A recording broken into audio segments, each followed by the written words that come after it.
Hey Eurovision fans, we have the results of the 2025 OGAE fan vote for the winner of Eurovision 2025. We're going to go through the results and see who won, but more importantly, we're going to look at what does that mean for who's going to qualify and who's going to win Eurovision 2025. The results are more accurate than you think. I've got the numbers, let's kiki. Hi, my name is Tom, I'm an Irish Eurovision analyst, and you can find all of this stuff on my Eurovision channel. So very quick intro, in case you don't know what the OGAE is, this is the group of fan clubs in most of the Eurovision countries. There's a couple other ones as well, rest of the world. Germany has 2 of them. We have one for Bulgaria, North Macedonia, even countries who aren't currently in the contest. These are fan clubs that you can join from, and then some of them have events. You meet up, you might watch Eurovision together. It's like a social group. It varies by country. Some of them are very large, some of them are a little bit more small. The Irish one, for example, now has absolutely grown massive. I think it's the 4th or 5th biggest OGAE out of all of the countries. And we've got a really good split. We've got approximately 50% men, 50% women.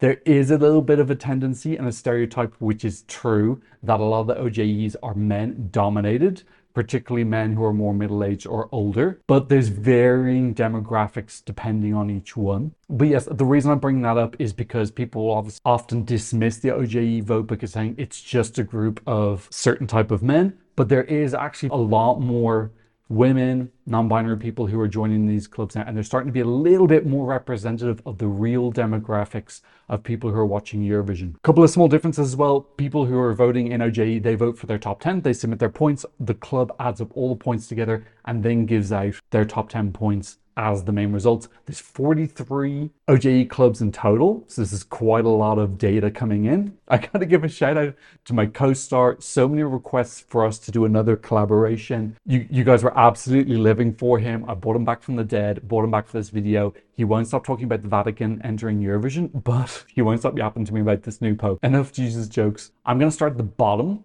the people who got 0 points, talk about who they are, and then we're going to look and see how do people with 0 points do in the contest historically.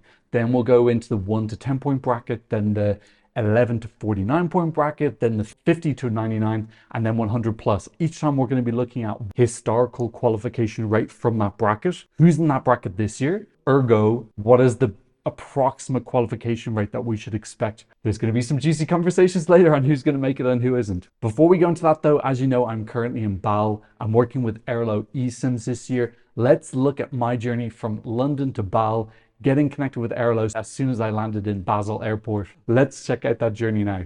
Okay, so I'm logged in. I just need to search for Switzerland and I can just choose a package that suits my needs. So I think I'm going to go for the 10 gigabyte one in case there's problems with the Wi-Fi in the press center. I've got a backup so I can upload stuff. So just click on buy now. And then you can see there's top-up packages in case I need any extra data. If I run out, I can just add on more really easily. So I can do that later if I need to. Just going to click on buy. I'm going to apply code. I'm going to type in my own code, Eurovision Tom 3, apply. Okay. And now I'm going to click on complete order and it's done. Perfect. So now I just need to connect when I get to Basel on the other side. As soon as you make that purchase, they send you an email with all the details on how you're going to set it up. Sometimes you can install the eSIM before you get on the plane. Sometimes you need to wait until you land. Okay, I've just arrived in Basel. So I'm going to click on details. It's giving me instructions on how to do it.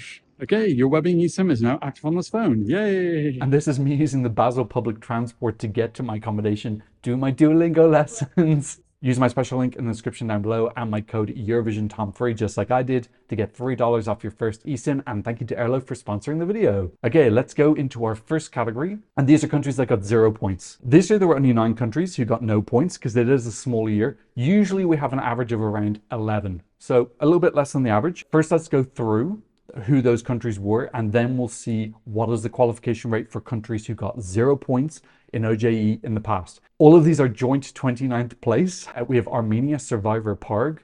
We have Rome With You, Mama Gama from Azerbaijan. Let's complete the Caucasus. We have Georgia, Miriam Shangelia Freedom. We also have a lot of Balkan countries. We have Croatia, Poison Cake, Marko Bosniak, Montenegro, Nina Zizic, Dobro Došli, and Mila Prince, Serbia. We have Portugal, Napa Delicado, Iceland, Roa Vibe, which is a little bit surprising, isn't it? And Cyprus, from Theo Evans. That's 9 countries in total. How well do countries who got 0 points historically do in Eurovision? So I totted up all the results from 2018 to 2014. I could have gone back further, but grrr.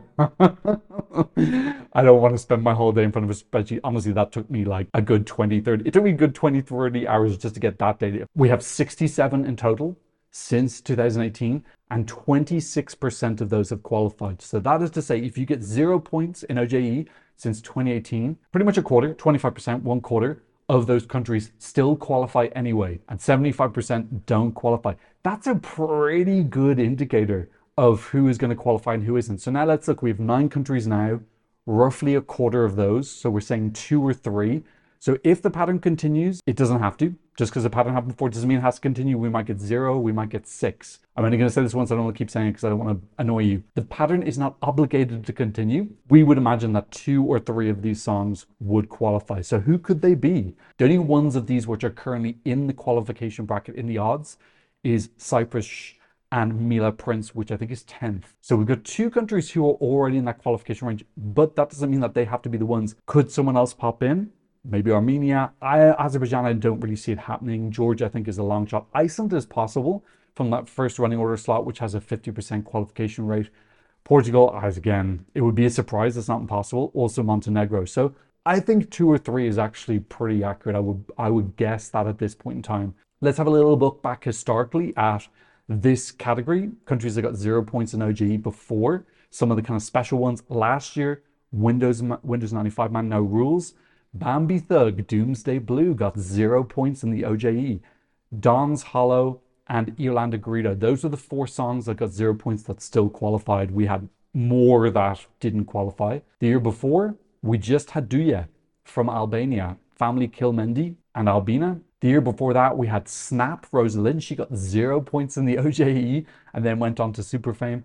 We had Nadir Rostamli, Fade to Black for Azerbaijan. And we had Sistur from Iceland. So 3 songs that got 0 points but ended up qualifying, although Nadir didn't actually get any televote points. Didn't he get 0 or something very low in the televote? OGE kind of predicted that. OGE isn't trying to predict qualifiers, it's just people's favorites. But that's kind of what the televote is as well. It's people favorites. Who do you like the most? Who are you willing to give points to? Who's going to do well in the televote? So there's a pretty decent correlation there. And the Black Mamba for Portugal got 0 points. Black Mamba actually ended up finishing 12th, I believe. So a really, really high result there.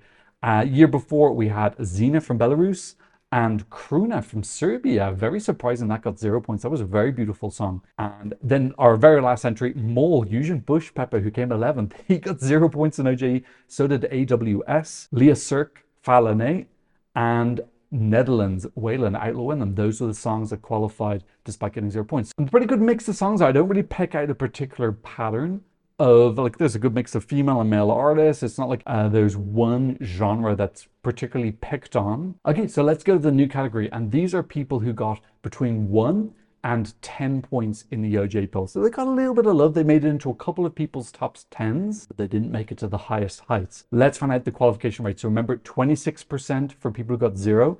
Even getting 1 point or anything up until 10, how does that improve your qualification rate in the last 6 years? The qualification rate is 53%. So we're looking at almost exactly double.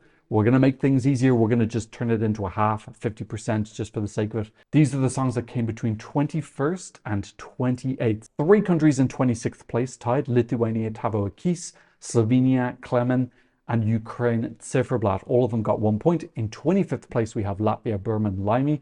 In 24th, Like a Party from Emmy for Ireland. 23rd, UK, What the Hell Just Happened, Remember Monday. 21st, Joint, we have Gaia Justina and Lucio Corsi, Volevo Essere un Duro. So we have 8 countries there. 2 of them are automatic qualifiers, Italy and the UK, which leaves 6 countries left over. Historically, 50% of them go through. So I would expect Justina to go through. I think that's going to be a little bit of a surprise if she doesn't. You know, she's quite early in the running order, but one of only 2 female lead singers in semi-final number 1. I feel like she's got a lot of support. The views for anything that she does are really, really high. So I feel like Jasper's going to come through for her. Like a Party, I think that's 11th in the odds right now. So it's a bit on the line. So also is Burman Limey, I believe is 14th, but I think their staging looks magical. Could be a surprise. Catharsis are pretty safe. They're pretty high up. Clement, I think, is also 11th right now. He just moved up with his new rehearsal clip. I did reactions to all of those clips, by the way, semi-final number 1, semi-final 2, and the automatic qualifiers. Go watch those later. Finish watching this video, then watch that. And Bird of Prey from Ciferblatt. So yeah, you would imagine Ukraine's going to take one of those spots as well. So is Poland possibly. Catharsis. Is that all 3 places taken up? Or could we break the pattern? Could we get 4 or 5? Could be 6 out of 6. I would imagine 3 or 4 is the most likely number, though, from this group. Let's look historically who was in this section and bucked the trend and qualified. Like I said, it's mostly 50-50, so I'm just going to pick a couple of special names. Last year, we had Raven Veronica for Slovenia, Teodora Ramonda for Serbia.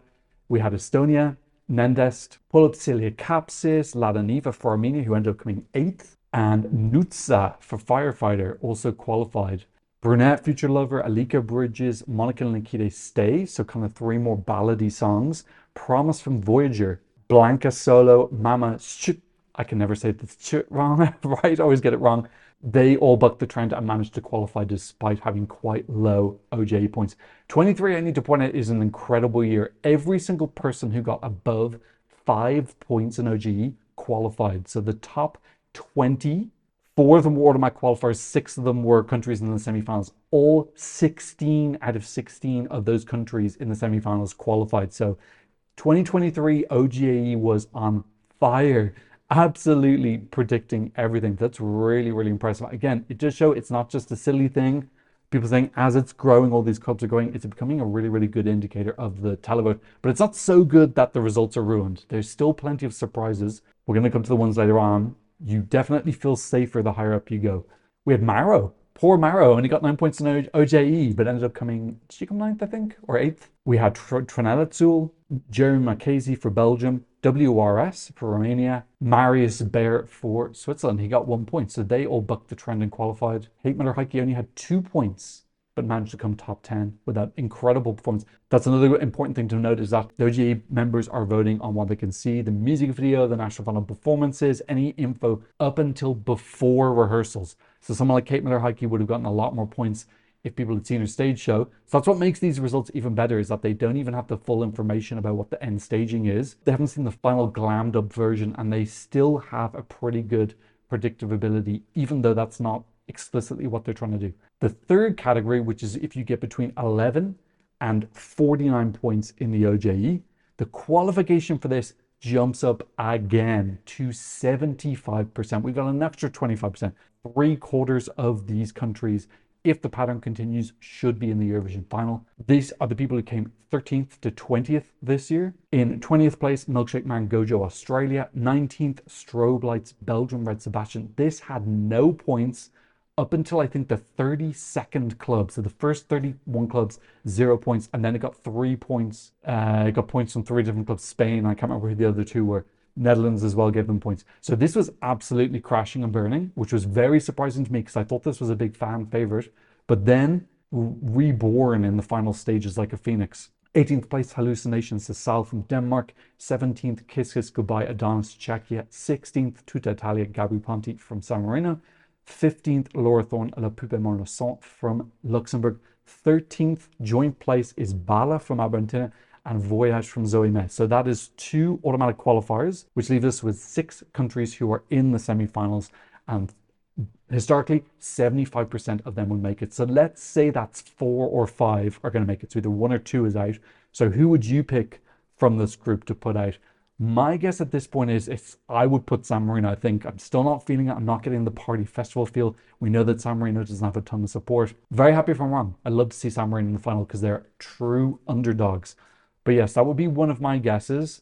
Possibly Denmark. I'd love to see her in, but the Danish delegation don't really have a great record. I'm thinking Strobe Lights is going to be safer now. I think his video clip was really, really, really wonderful. Milkshake Man, some people talking about that being a bit of a surprise non-qualifier for Australia. So who do you think are going to be the ones who are out in that section? Leave me a comment down below. Let's take a quick blitz. This section is actually pretty small in general, but let's go through a couple of previous years. Last year, Ulvaham and Tally Fighter, Luxembourg and Norway both qualified, but Saba Sand didn't. The year before that, 2023, everyone qualified. As I said, everyone in 2023 above 5 points qualified. 22, everybody qualified in that category. 21, 21 wasn't as good. Roxanne and Nisia didn't make it. Fjork Flamma and Albania. Fjork Flamma for Denmark and Albania for Croatia didn't make it either. They were both 11th though in their semi-finals. Those are the three who didn't make it. The people who didn't make it in 2019 were Telemovish and Wake Up from Elliot, Belgium. But generally you can see now, if you're getting up even this like pretty modest points, there's not huge amounts, for 20s, 30s, 40s, you've still got such a high rate because you can see there's lots of people around Europe who are connecting with their songs, putting you high in their rankings, and it's a really good indicator that you've got a really decent shot to make it into the Eurovision final. Let's go to the next group. This is countries who got between 50 and 99 points. We only have 4 of them this year. These countries, again, it's a big increase. This group is 92% of them qualified to the Eurovision final. That is pretty good numbers. I think if you said to most people, I'll give you 92% chance of qualifying, they would take that with 2 hands. Let's look at the 4 countries who were there. In 12th place, we have Claudia Esteramata for Greece. In 11th, we have Israel. In 10th, we have Kyle Alessandro Fighter. And in 9th, we have Tommy Cash Espresso Macchiato. He had 85 points. Like, historically, this is just such a successful section. I'm just looking back. Last year, everyone qualified from this. The year before, 2023, as I already said, everyone did. Pretty much, actually, the only year that people didn't qualify from this bracket is 2022. I don't know what happened for some reason, but we have Secret from Ranella in Albania, Halo for Austria, Lumix featuring Pia Maria, whatever happened to them, and Ella Andromaki for Cyprus. Now, if you ask me, all 3 of those messed up. Ranella's staging was a mess. Austria, she wasn't able to sing the song. And Andromake staging was a mess again. So all 3 of those should have qualified, in my opinion. So if they had have done that, we would have had an almost 100% qualification rate for this section. Yeah, like every other year from 2018 onwards, everybody qualified from this section. It's just that one year. I honestly think we could see that pattern continue where all 4 of these make it through. I'm expecting Estonia, Israel too. Norway, not as definite, but I do think that it will make it through. I just think it'll probably be down towards the bottom of the table. Esteramata Claudia, I think some people are worried.